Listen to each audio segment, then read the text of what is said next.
Selamat datang jiwa terpilih. Saat ini kita akan bersama-sama menggali makna kehidupan, merenungi hakikat keberadaan, dan mencari jawaban atas pertanyaan-pertanyaan yang seringkali mengusik pikiran dan hati kita. Channel ini hadir sebagai wadah untuk berbagi pengetahuan, inspirasi, dan refleksi, agar kita semua bisa tumbuh menjadi pribadi yang lebih baik dan lebih bijaksana. Siapakah sebenarnya jiwa terpilih ini? Mengapa semua orang memohon kepadanya? Dan mengapa, meskipun begitu, tak ada yang bisa menyelamatkan mereka? Pertanyaan-pertanyaan ini mungkin akan menggelitik pikiran kita. Dan melalui video ini, kita akan mencoba menjawabnya dengan pendekatan yang mendalam dan menyeluruh. Sebelum kita masuk ke inti pembahasan, izinkan saya mengajak kalian untuk menjadi bagian dari perjalanan mencari kebenaran ini. Jangan lupa untuk subscribe, like, dan share video ini kepada teman-teman kalian. Dengan begitu, kita bisa bersama-sama membangun komunitas yang penuh dengan semangat belajar dan berbagi.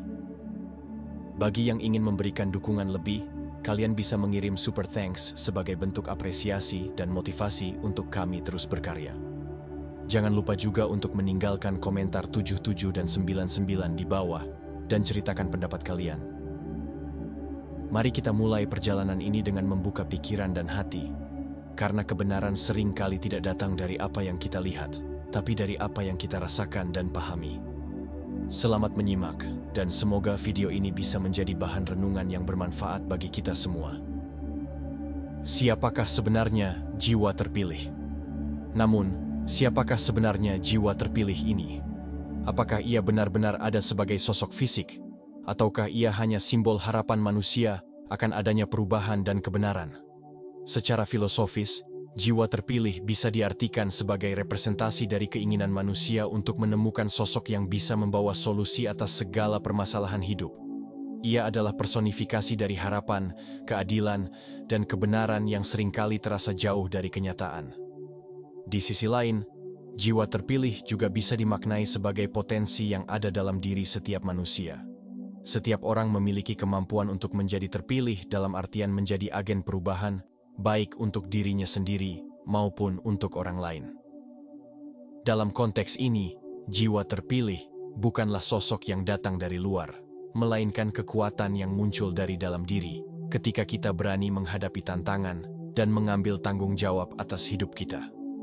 Jadi, apakah jiwa terpilih itu nyata atau hanya mitos? Jawabannya mungkin terletak pada bagaimana kita memaknainya. Ia bisa menjadi sosok yang kita nantikan, tapi ia juga bisa menjadi cermin dari potensi terbaik yang ada dalam diri kita sendiri. Yang pasti, konsep ini mengajarkan kita untuk tidak hanya pasif menunggu penyelamat, tapi juga aktif berusaha untuk menjadi versi terbaik dari diri kita. Mengapa semua orang memohon kepadanya? Mengapa semua orang memohon kepada jiwa terpilih? Pertanyaan ini mengajak kita untuk menyelami sisi terdalam dari sifat manusia. Rasa ketergantungan dan harapan akan adanya sosok penyelamat. Sejak zaman dahulu, manusia selalu mencari figur yang bisa menjadi penuntun, pelindung, atau bahkan penyelamat dalam menghadapi ketidakpastian hidup. Jiwa terpilih seringkali dianggap sebagai sosok yang memiliki kekuatan, kebijaksanaan, dan otoritas untuk membawa perubahan, keadilan, dan kebenaran. Tapi, mengapa kita begitu bergantung padanya? Pertama, mari kita lihat dari sudut pandang psikologis. Manusia, secara alami, cenderung mencari sosok yang bisa diandalkan ketika menghadapi masalah yang terasa terlalu besar untuk diatasi sendiri. Ketika kita merasa lemah, tak berdaya, atau terjebak dalam situasi yang sulit, kita secara insting akan mencari sosok penyelamat yang bisa memberikan jawaban atau solusi. Jiwa terpilih menjadi simbol harapan, sebuah figur yang diyakini mampu mengubah keadaan dan membawa kelegaan. Namun, di balik semua permohonan dan harapan itu, ada pertanyaan yang lebih mendasar. Apakah kita terlalu bergantung pada sosok lain? Ataukah kita seharusnya juga berusaha untuk menjadi lebih mandiri dan bertanggung jawab atas hidup kita sendiri?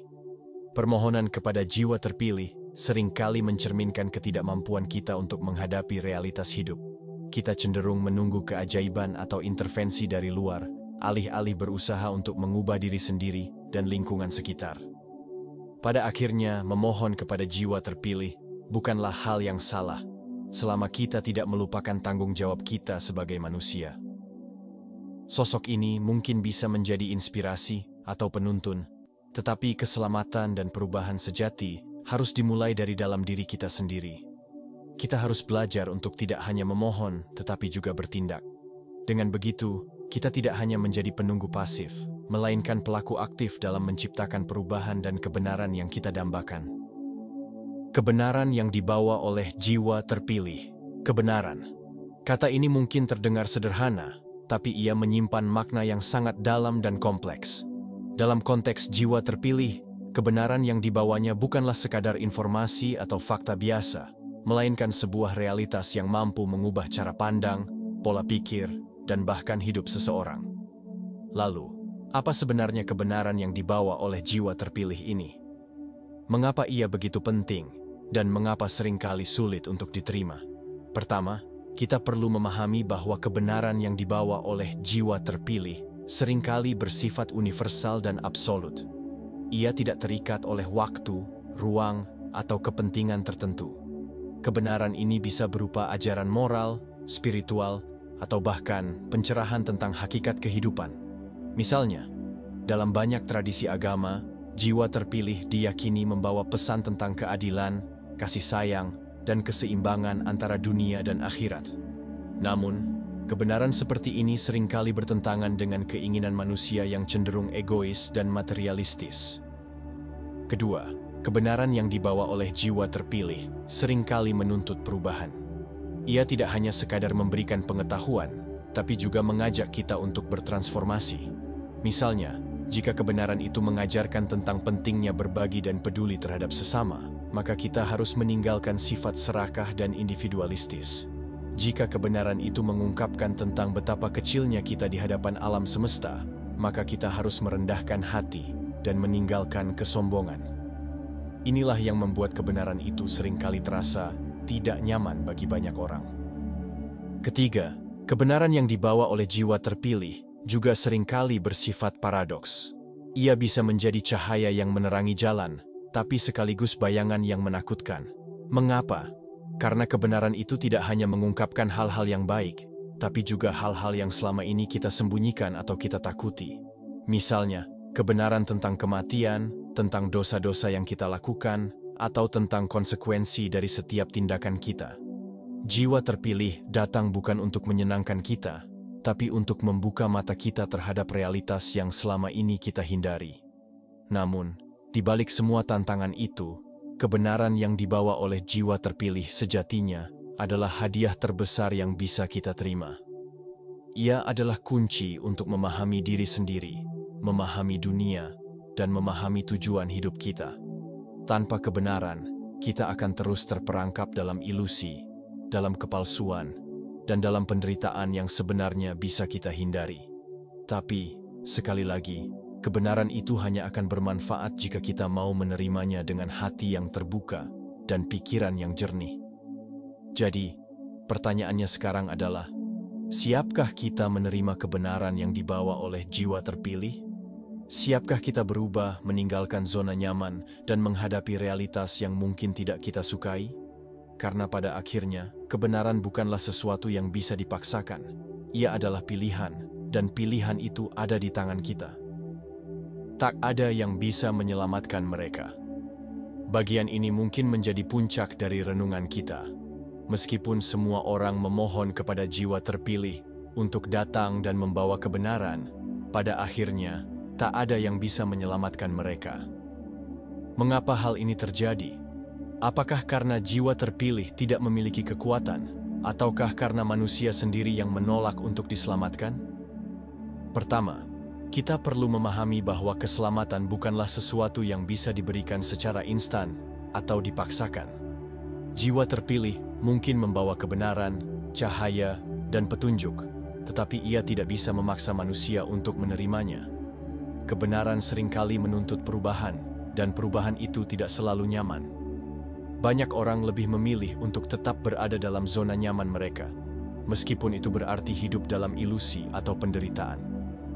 Inilah yang membuat keselamatan menjadi begitu sulit diraih, bukan karena tidak ada yang menawarkannya, tetapi karena manusia sendiri seringkali menutup pintu hati dan pikiran mereka. Kedua, ada sebuah prinsip universal yang mengatakan bahwa setiap manusia bertanggung jawab atas dirinya sendiri. Dalam banyak ajaran spiritual, dikatakan bahwa Tuhan atau jiwa terpilih memberikan petunjuk dan jalan, tetapi keputusan akhir ada di tangan kita. Kitalah yang harus memilih untuk mengikuti jalan kebenaran atau tetap tersesat. Ini mengingatkan kita pada sebuah kutipan bijak. Tuhan tidak akan mengubah nasib suatu kaum sampai mereka mengubah diri mereka sendiri. Artinya, keselamatan itu dimulai dari dalam diri, dari kesadaran dan kemauan untuk berubah. Ketiga, ada juga faktor ego dan kesombongan manusia yang seringkali menjadi penghalang. Banyak orang merasa bahwa mereka sudah tahu segalanya atau bahwa mereka tidak membutuhkan bantuan dari siapapun. Sikap seperti ini membuat mereka menolak kebenaran, bahkan ketika kebenaran itu sudah berada di depan mata. Jiwa terpilih mungkin datang dengan membawa cahaya, tetapi jika manusia memilih untuk menutup mata, maka cahaya itu tidak akan pernah masuk ke dalam hati mereka. Terakhir, kita juga perlu memahami bahwa keselamatan bukanlah sekadar tentang terhindar dari penderitaan fisik atau duniawi.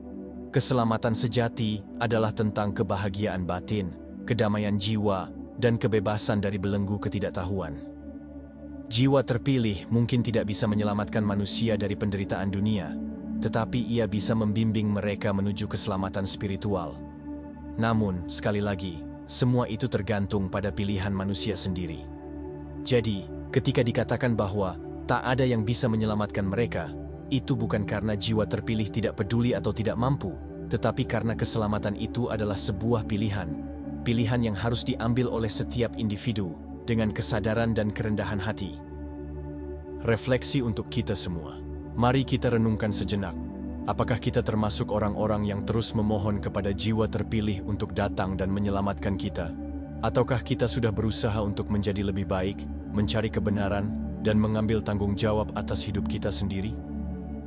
Pertanyaan ini bukan sekadar retorika, melainkan ajakan untuk melakukan introspeksi diri. Terkadang, dalam kehidupan yang penuh dengan tantangan dan ketidakpastian, kita cenderung menunggu sosok penyelamat yang akan datang dan menyelesaikan semua masalah kita. Tapi, apakah ini cara yang tepat? Ataukah kita justru melupakan peran aktif kita sendiri dalam menciptakan perubahan? Jiwa terpilih mungkin adalah simbol harapan, tapi ia juga mengingatkan kita bahwa keselamatan dan kebenaran tidak bisa datang hanya dari luar diri kita. Kebenaran sejati dimulai dari kesadaran diri, dari kemauan untuk menghadapi realitas, dan dari keberanian untuk berubah. Jika kita terus menunggu sosok lain untuk membawa kebenaran, tanpa berusaha memahami dan menginternalisasi nilai-nilai kebenaran itu sendiri, maka kita mungkin akan terus terjebak dalam lingkaran penderitaan dan kebingungan. Di sisi lain, menjadi jiwa terpilih bagi diri sendiri bukanlah hal yang mudah. Ia membutuhkan komitmen, disiplin, dan kesabaran. Kita harus belajar untuk mengenali diri kita sendiri, memahami kelemahan dan kekuatan kita, serta berusaha untuk terus berkembang. Ini adalah proses yang panjang dan penuh tantangan, tapi inilah jalan menuju kebenaran dan keselamatan sejati. Kita tidak perlu menunggu sosok lain datang. Kita bisa memulai dari diri kita sendiri, dari hal-hal kecil yang kita lakukan setiap hari. Lalu, bagaimana caranya? Pertama, mulailah dengan membuka pikiran dan hati untuk menerima kebenaran, meskipun itu tidak selalu nyaman. Kedua, jadilah pribadi yang proaktif dalam mencari ilmu dan memahami hakikat kehidupan. Ketiga, berbagilah dengan orang lain, karena kebenaran yang kita miliki akan semakin bermakna ketika kita bisa memberikannya kepada orang lain. Dengan cara ini, kita tidak hanya menyelamatkan diri sendiri, tapi juga bisa menjadi sumber inspirasi dan harapan bagi orang-orang di sekitar kita. Pada akhirnya, jiwa terpilih bukanlah sosok yang jauh dan tak terjangkau. Ia ada dalam diri setiap orang yang berani menghadapi kebenaran, yang mau berusaha untuk menjadi lebih baik, dan yang tidak pernah menyerah dalam mencari makna kehidupan. Jadi, mari kita bertanya pada diri sendiri, apakah kita sudah siap untuk menjadi jiwa terpilih bagi diri kita sendiri? Ataukah kita akan terus menunggu, sementara waktu terus berlalu dan kesempatan untuk berubah semakin kecil? Pilihan ada di tangan kita. Sahabat jiwa terpilih, kita telah sampai di penghujung perjalanan kita. Video ini telah membawa kita pada refleksi yang mendalam tentang hakikat kebenaran, harapan, dan tanggung jawab diri. Kita telah belajar bahwa jiwa terpilih bukan sekadar sosok penyelamat yang datang dari luar, melainkan juga simbol dari potensi besar yang ada dalam diri setiap manusia. Kebenaran dan keselamatan bukanlah sesuatu yang bisa diberikan begitu saja, melainkan hasil dari usaha, kesadaran, dan pilihan kita sendiri. Melalui pembahasan ini, semoga kita semua bisa mengambil pelajaran berharga, bahwa hidup ini adalah tentang bagaimana kita merespons tantangan, mencari kebenaran, dan berusaha menjadi versi terbaik dari diri kita. Jangan pernah berhenti bertanya, jangan pernah berhenti belajar, dan jangan pernah menyerah pada kegelapan. Karena di balik setiap kegelapan, selalu ada cahaya kebenaran yang menunggu untuk ditemukan. Sebelum kita berpisah, saya ingin mengajak kalian untuk terus mendukung channel ini dengan cara subscribe, like, dan share video ini kepada semua orang. Dengan begitu, kita bisa bersama-sama membangun komunitas yang penuh dengan semangat belajar dan berbagi. Bagi yang ingin memberikan dukungan lebih, kalian bisa mengirim super thanks sebagai bentuk apresiasi dan motivasi untuk kami terus berkarya. Jangan lupa juga untuk meninggalkan komentar 77 dan 99 di bawah. Ceritakan pengalaman kalian. Setiap komentar dan dukungan dari kalian sangat berarti bagi kami. Terima kasih sudah menyimak hingga akhir. Sampai jumpa di video berikutnya, di mana kita akan terus bersama-sama mencari makna dan kebenaran.